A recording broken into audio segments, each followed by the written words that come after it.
Alright, hey, what's up YouTube? This is Keith with Less Magic, More Gathering. Today we've got Random Card Deck Tech Volume 14. We're going to be taking a look at Izzet Wizards, so let's get into this thing.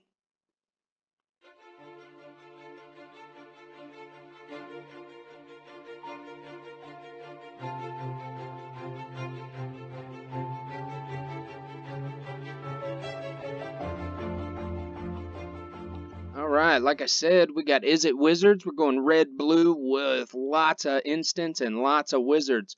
Our main card for our Random Card Deck Tech was Naru Meha Master Wizard, which is a 4-drop 3/3 with Flash. And when Naru Meha enters the battlefield, you copy an instant or sorcery spell you control and choose new targets. And it gives your other wizards +1/+1. So we're going to take a look at the rest of the other creatures here. Got 3 copies of Adeliz the Cinderwind. Adeliz is a 3-drop 2/2 flying in haste and pretty much gives all your wizards prowess. Anytime you cast an instant or sorcery spell, all your wizards get +1/+1.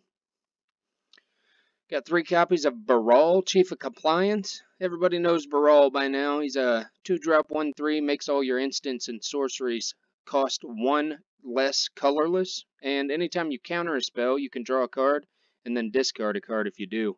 You may do that. You don't have to. But it's always good to loot, right?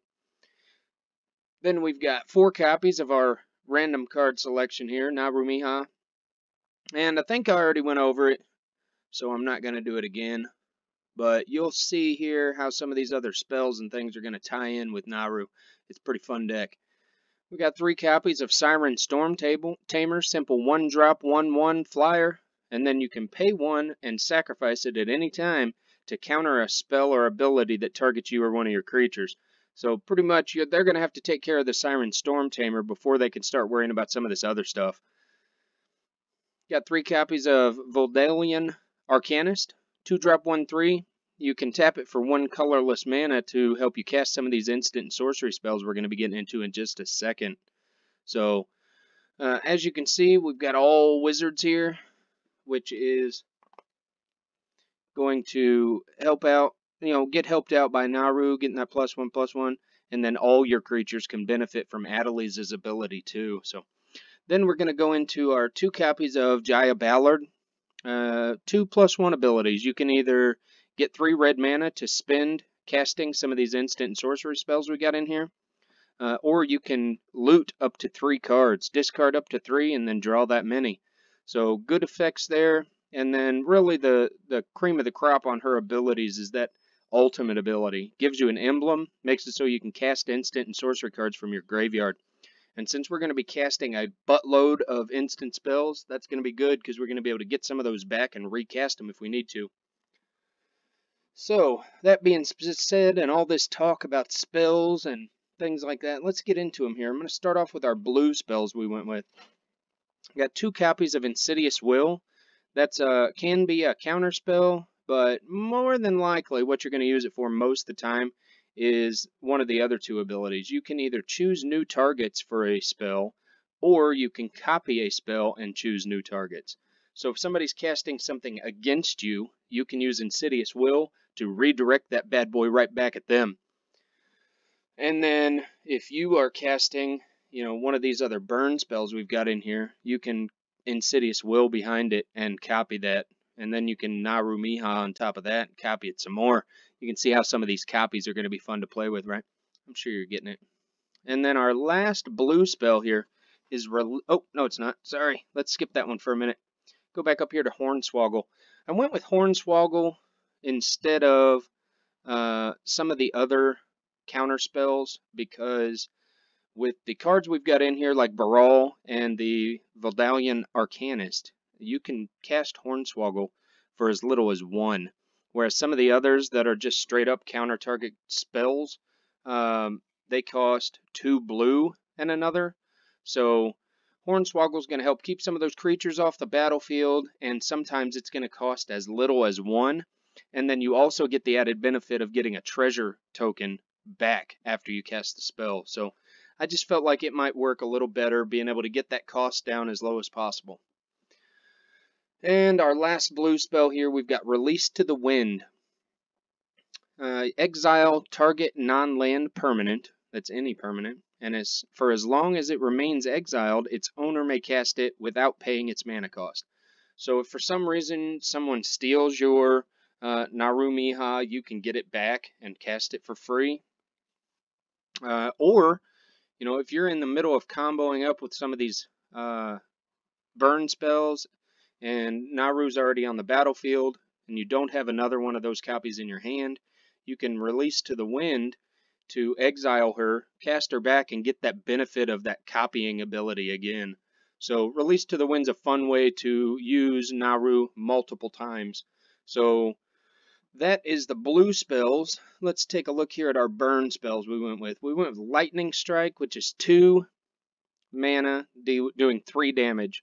And all of these burn spells we chose specifically because of A, their value, and B, they can go to any target. It doesn't have to be a creature or a player. It can be anything.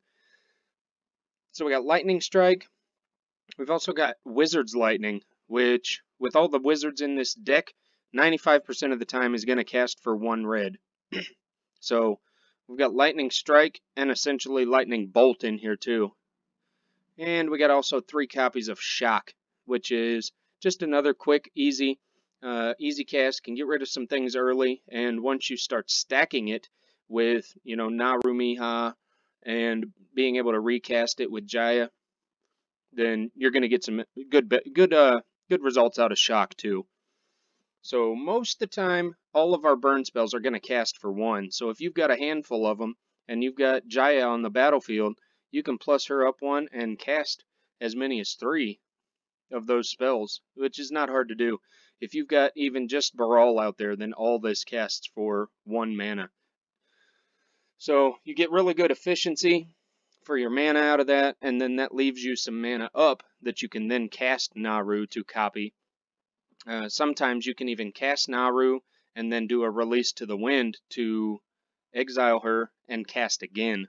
So it's just a fun deck. You'll have to try it out for yourself, but in testing, there's lots of times when these cards really combo together well and would make it in a situation that your opponent's going to have a hard time getting through all the damage, especially if you're doing just a one-on-one game and you're at 20 life. You can burn through that pretty quickly, especially once you start casting spells and Adeliz starts pumping up creatures.